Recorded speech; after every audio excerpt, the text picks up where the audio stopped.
përgjithshme për ato që u fanë dhe u pyetën. Shumë faleminderit zoti kryetar, shumë faleminderit antar të komisionit. Një gjë paraprake.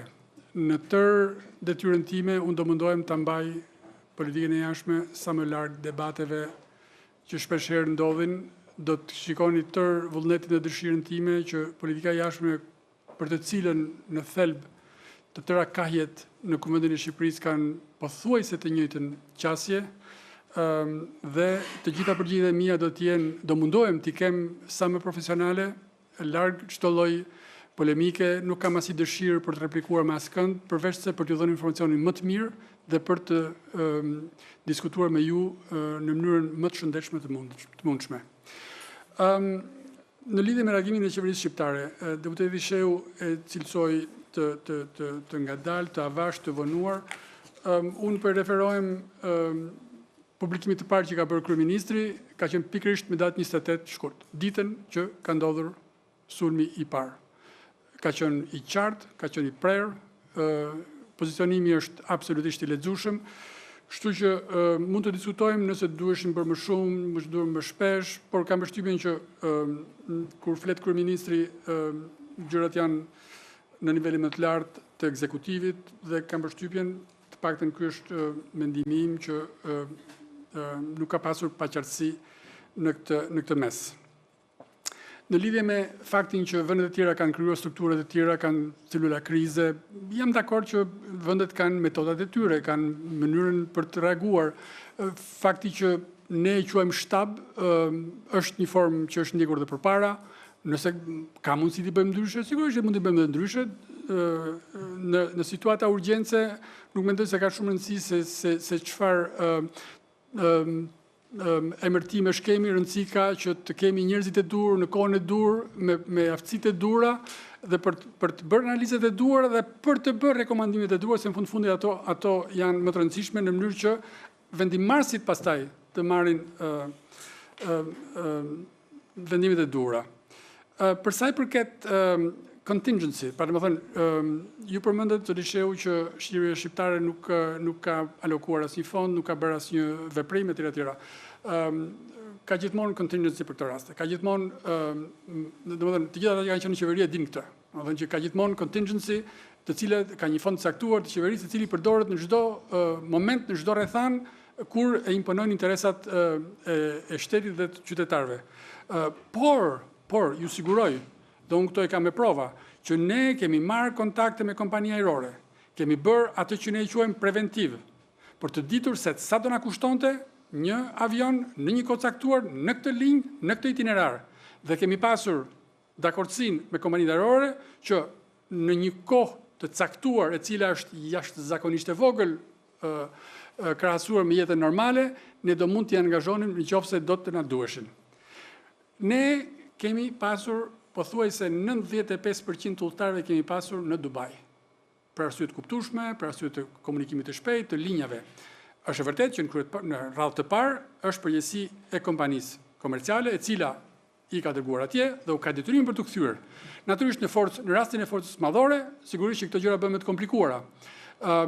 Por kemi qenë në kontakt edhe me kompaninë, kemi qenë në kontakt edhe për t'i kërkuar që pavarësisht se ka detyrim ligjor dhe kontraktual, sepse parat janë paguar për të kthyer, ne kemi qenë të gatshëm ta kontraktojmë po atë kompani në qoftë se do na duheshe të bënim evakuim. Kemi qenë dhe kemi respektuar të gjitha rekomandimet e autoriteteve vendase. Në tërësi, në lidhje me komunikimin, unë pajtoj me ju që mbase mund të kishim komunikuar edhe më shpesh, edhe më mirë, por kam përshtypjen që duhet kuptojmë që jo çdo gjë mund të bëhet publike, siç jam i sigurt ju jeni seasoned politician, dhe i dini këto gjëra, që jo gjithçka bëhet publike, jo gjithçka mund të thuhet e duhet të thuhet, ka plot gjëra që bëhen in the background, rëndësi ka që të kemi qasin e dur, mesazhet e dura, përgatitjen e dur, dhe këto gjëra kanë ndodhur absolutisht në vijimsi. Mund të siguroj për një gjë, dhe për këtë jam vetë dëshmitar se jam i implikuar. Askush nga ata që kanë qenë involvuar s'ka qenë në gjumë. Përfshirë mua në këtë javë që jam në detyrë. Dhe e di çka kanë bërë kolegët e mi, dhe e di çka kanë bërë ambasadorët tanë, se janë tanet të tërve, që kanë përfaqësitë tona dhe kanë qenë absolutisht në krye të detyrës në çdo kohë. Ju kemi përgjigjur mesazheve në 3 mëngjesit, në 4 mëngjesit, në 5 mëngjesit, u kemi dhënë maksimum informacioni që kemi pasur dhe u kemi dhënë udhëzimet më të mira që kemi pasur mundësi t'u japim.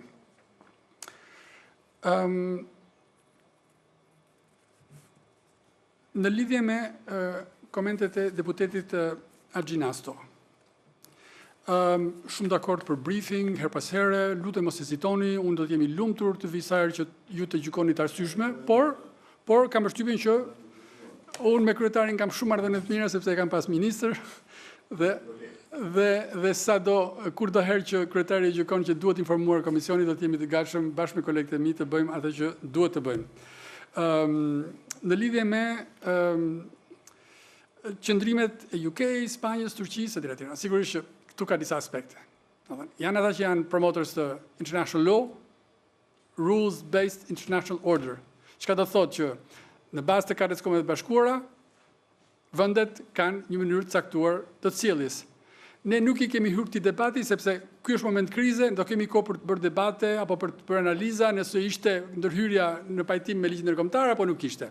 Nuk na intereson ky debat në këtë moment, por më tepër që si Shqipëri ne kemi mbështetur ndërhyrjen ndërkombëtare në Kosovë, të cilën shumë të tjerë e cilësojnë si të pabazuar në ligj, si të pabazuar në drejtë ndërkombëtare apo në OKB. Nuk na intereson ky debat në këtë moment sepse nuk është ky thelbi I gjës. Thelbi I gjës është urgjenca për gjetur zgjidhjet urgjente për një rrezik rajonal dhe ndërkombëtar që është regjimi I Iranit. Pajtohem me të gjitha ato cilësimet që bëri deputeti Shehu, për gjitha arsyet pse është ky konflikt, përfshir aspektin humanitar, dhe unë e përmenda në aktivitetet që kemi bërë në Këshillin e Sigurimit dhe kemi ndjeshmërinë maksimale në këtë drejtim, kështu që debatet vendet janë sovrane, mos lejimi në fillim I bazave britanike është një farë mënyrë I çuditshëm, por jam I sigurt që ato kishin arsyet e tyre. Pozitimi I Spanjës është paksa më ekstrem sepse ato kanë një qasje shumë më të prerë në atë që gjykojnë pajtueshmërinë me ligjin ndërkombëtar. Natyrisht ne I dëgjojmë, I analizojmë, I respektojmë, ne mbajmë qëndrimin ton. Nuk ka pasur qëndrim të njësuar të Bashkimit Evropian, I cili natyrisht do na fusë në një hulli më të ndryshme, ka pasur debate nga më të ndryshmet, edhe krerët e institucioneve europiane janë shprehur, dhe natyrisht në këtë mes ka gjithmonë debate, do ketë debate. Për ne rëndësi ka ato që janë fundamentale të shohim se sa na prek ky konflikt drejt për drejt apo tërthort, të shohim obligimet tona bashkë me ato të aleatëve tanë dhe të kujdesemi për qytetarët tanë. Ky është kuadri që na intereson në këtë moment, të gjitha të tjerat janë ose dytësore ose presin. Rusia.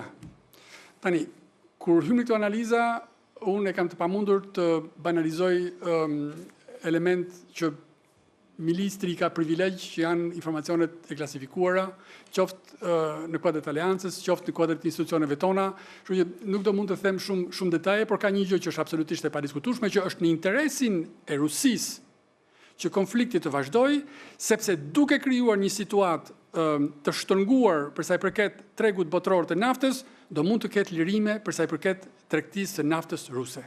Ky është një interes I padiskutueshëm.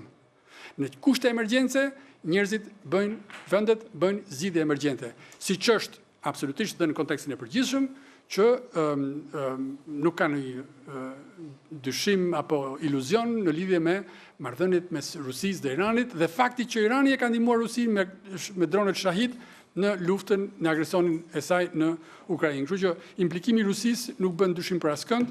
Shkalla e detajeve është tjetër. Ju keni parë që së fundmi për të lehtësuar barrën e tregut dhe rritjen e çmimeve, presidenti I Shtetit Bashkuar ka marrë një vendim të veçantë që ka lidhje me Rusinë, pra domethënë interesat e Rusisë tu janë absolutisht të qarta. Shumë telegrafisht, meqense kështu ma kërkuat deputeti Argjinasto, kozgjatja do pyesim amerikanët. Në lidhje me mundësinë e paqes, për mua, për ne, për Shqipërinë, zgjidhja më e mirë është një Iran demokratik, një Iran ku qytetarët kanë qeverinë që duan e që meritojnë, Një Iran i cili nuk është më kërcënim për rajonin, për fqinjet, për lindjen e mesme në sensin më të gjerë dhe për sigurinë ndërkombëtare. Kjo do të ishte ndoshta zgjidhja më fatlume, më e mirë në interesin e të gjithëve, për të dalë një herë për gjithmonë nga qerthulli i një konflikti të vazhduar dhe një rreziku permanent, jo vetëm thjesht mes Iranit dhe Izraelit, po mes Iranit dhe të gjitha vendeve të tjera që kanë një qasje shumë më paqësore. A kemi ne plan masash, a kemi skenar, ju siguroj që kemi plan masash, kemi skenar, kemi options ndryshme dhe çdo options është e kostuar në maksimumin e mundshëm i cili përditësohet. Pra, këto janë punë rutinë, janë procedura, ka standarde, ka protokolle, kështu që asnjë gjë nuk i lihet rastësisë dhe nuk ka amatorizëm në këtë mes. Politika e jashtme nuk bëhet me amatorizëm dhe qeveria nuk punon me hajtë të shohim çfarë do ndodh. Punon mbi plane pune të qarta, mbi options të cilat aktivizohen ose futen në arkiv sepse nuk ka nevojë.